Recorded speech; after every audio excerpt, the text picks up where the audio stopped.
Hi everyone, my name is Morgan and this is my friend Nicole and we're going to talk about cyberfeminism and how it affects her and her organization. So do you want to introduce yourself? Hi, my name is Nicole. I am a fourth year graduating senior at San Diego State University with a major in women's studies. And I am also president of a feminist organization on our campus called the Women's Outreach Association. Okay, so I know a lot of the work that you do for the Women's Outreach Association is based in real life, but you do use the internet as a platform to make connections with other people wanting to collaborate with you. So I'm going to read you the definition of cyberfeminism real quick. It's a term coined by Sadie Plant in 1994 to describe the work of feminists interested in theorizing, critiquing, and exploiting the internet, cyberspace, and new media technologies in general. So do you feel like you connect to that definition for the work that you do for WOA? Yes, I feel like I connect to that definition because if cyberfeminism is trying to overcome and breach these barriers, that women face on a day-to-day struggle. I think that struggle is also obviously present in our real lives. So the work we do in my organization, I think, is definitely mirrored in the goals of cyberfeminism. So you do have a website, right, for the organization?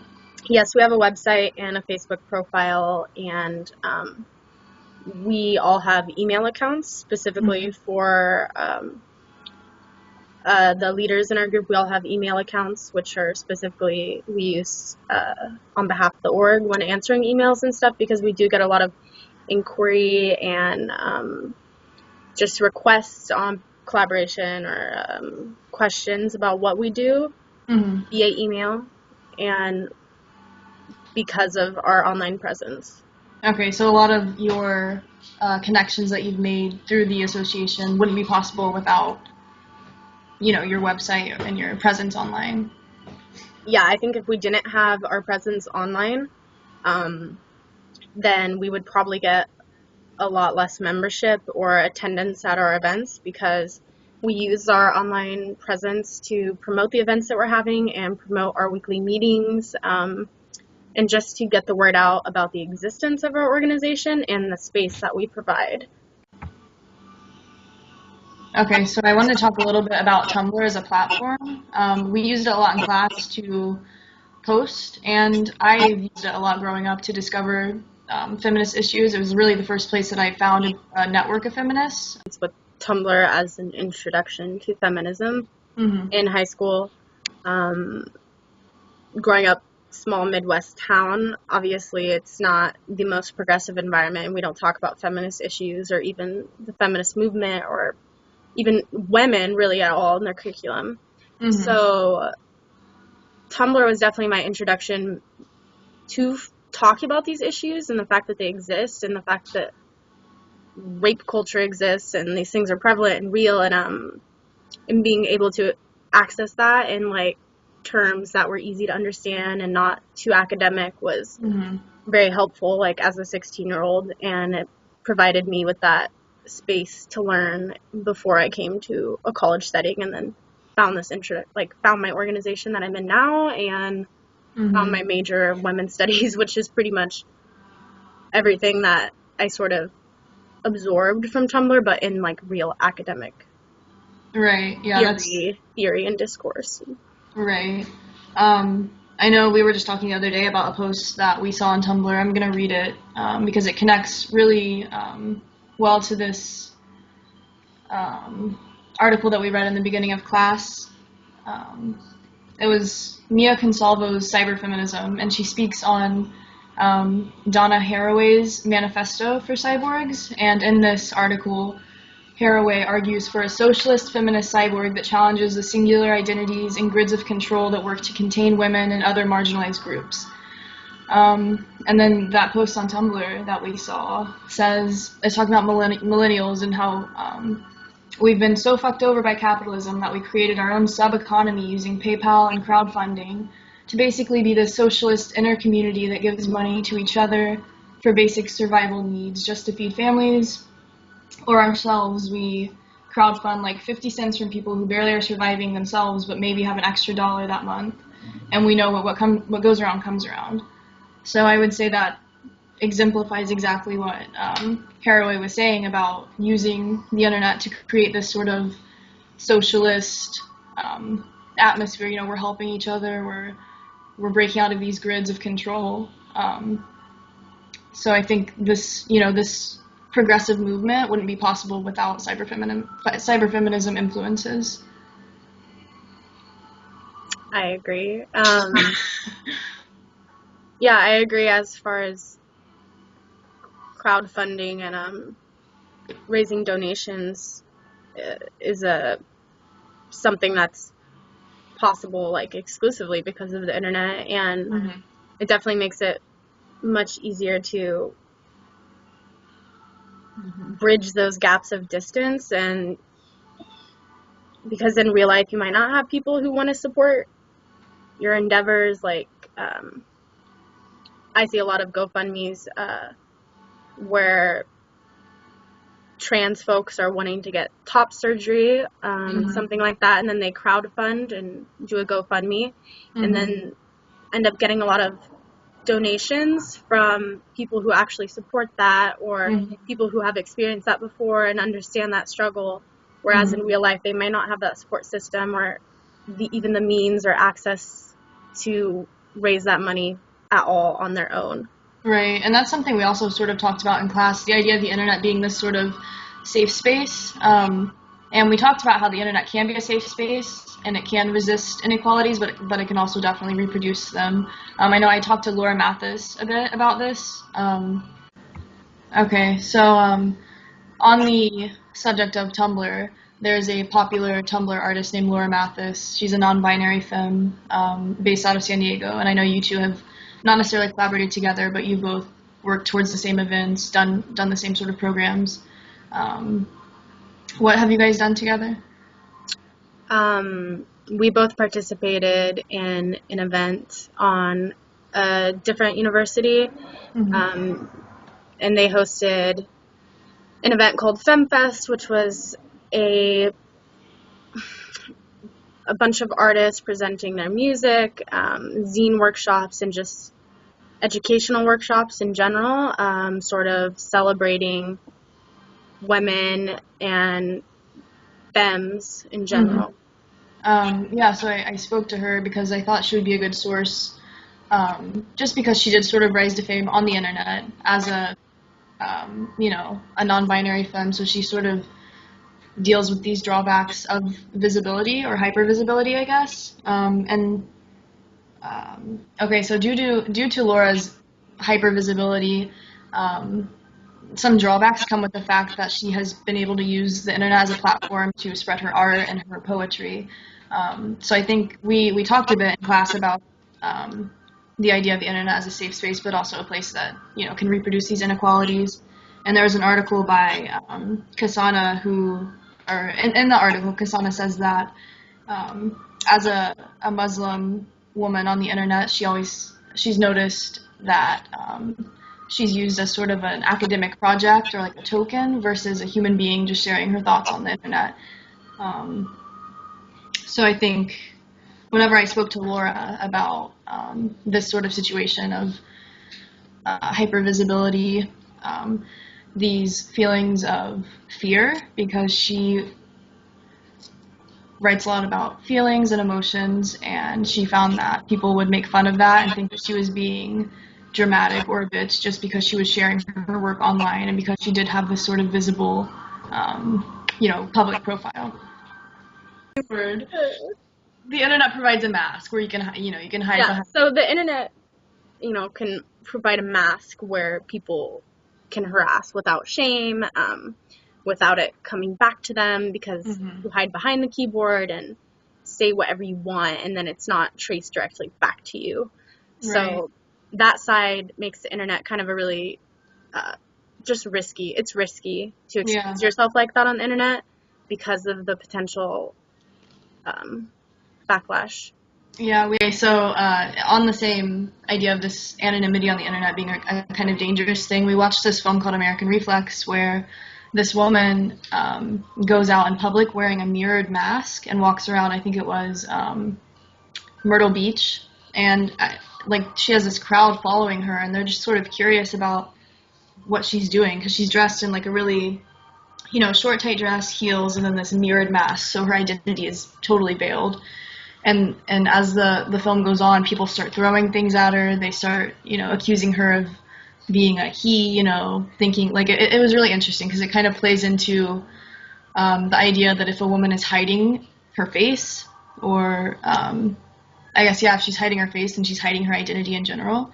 And the people who were sort of throwing things at her and insulting her, and even at one point someone pushed her down, it definitely mirrors the internet, and the fact that these commenters feel that they can do these things because it's the internet, you know what I mean? Their identities are hidden. And the mask, in American Reflex, the mask was sort of a representation of that, of I guess, the atmosphere of hatred that happens on the internet. Yeah, I think it's also interesting that you say people reacted so angrily and violently, because I think that speaks to the fact that many people do have the male gaze.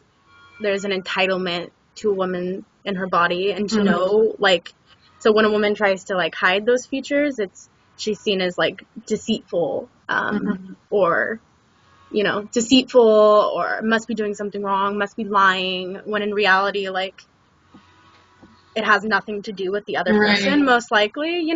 They're probably anonymous. Well, obviously this was a social experiment, but if someone is producing something under an alias or anonymously on the internet, it's probably because they're worried about their own protection, or they have something that's not letting them produce it. They have a fear that's not letting them produce it and attach their name and their identity to it.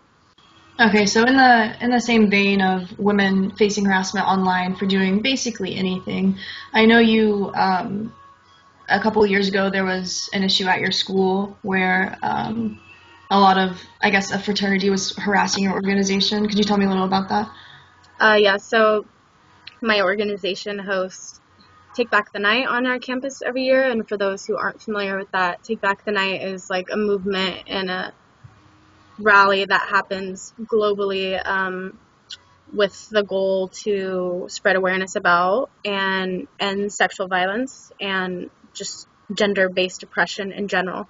So we were hosting Take Back the Night on our campus, and during the march with the signs and the chanting, we marched through Frat Row, and it's nothing antagonizing, the chanting. It's just hey ho, rape has got to go, stuff like that. Pretty basic, but some fraternity members came out onto their balcony, shouted stuff.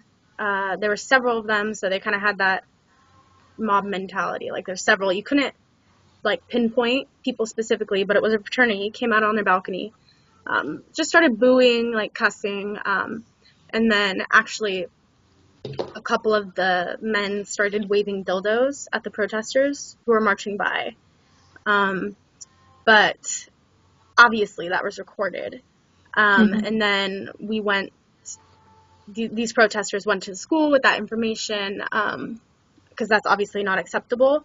And then when forced, when we showed them video, here we have proof of what they did, the school has to react to save face and look good. They can't ignore that.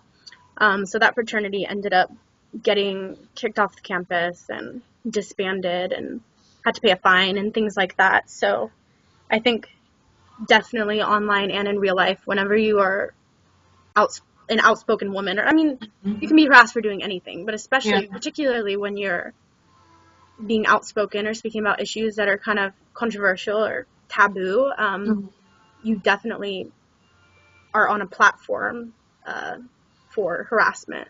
Yeah, I think that also sort of ties into the fact that recording things and either showing them to your school or even just uploading them online can be really integral to mobilizing fringe movements that really need attention. So that event at your school, obviously, who knows what would have happened if people hadn't captured that on video. It's sort of, I think, the same idea with... Nothing would have happened. Right. So I think it's sort of the same idea with like the Black Lives Matter movement, and even sexual assault cases, which are often silenced in real life, you know. Like with the Black Lives Matter movement, we were seeing police brutality firsthand. You know, these people were recording all these things that were happening to Black youth, and it's like, I think the internet is an amazing tool for opening people's eyes to the things that you can't see in real life, you know? Mm-hmm.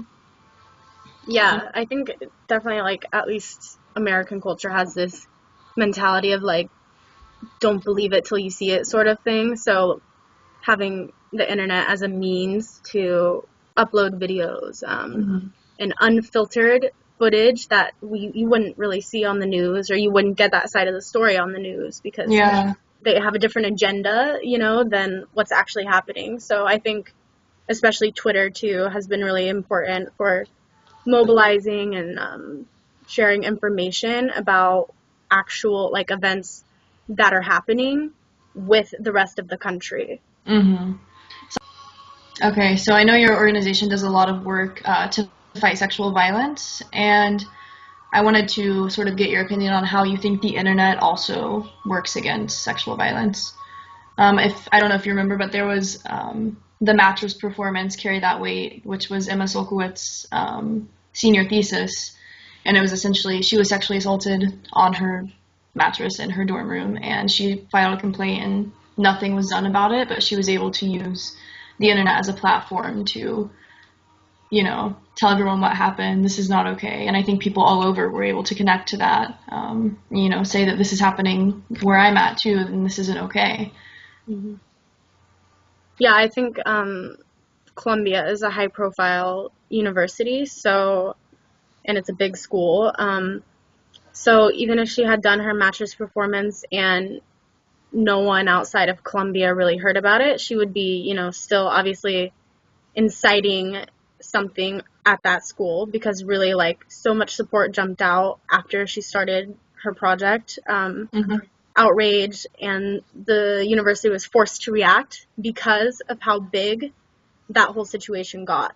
So not only, you know, with her story being picked up by the internet and being read by millions of people, did it force her university to do something about it. And I think they actually suspended or expelled the rapist. But also, you know, her story was shared with thousands of other survivors who've probably experienced a similar thing. And being a sexual assault survivor on a college campus can be incredibly isolating because the universities really do not support survivors. The system just doesn't support survivors. So having her story go viral probably brought comfort to a lot of survivors who experienced a similar thing, and let them know that, you know, it's not an isolated incident and it's part of something greater, and it's just part of a more fucked up system. Yeah, and I think that's exactly what cyberfeminism is about, resisting these fucked up systems, you know, transcending them and helping people. Right, so I think that's it. Thanks for talking with me. Thank you. All right, I'll see you later. Bye. Wait, don't hang up. Just end it.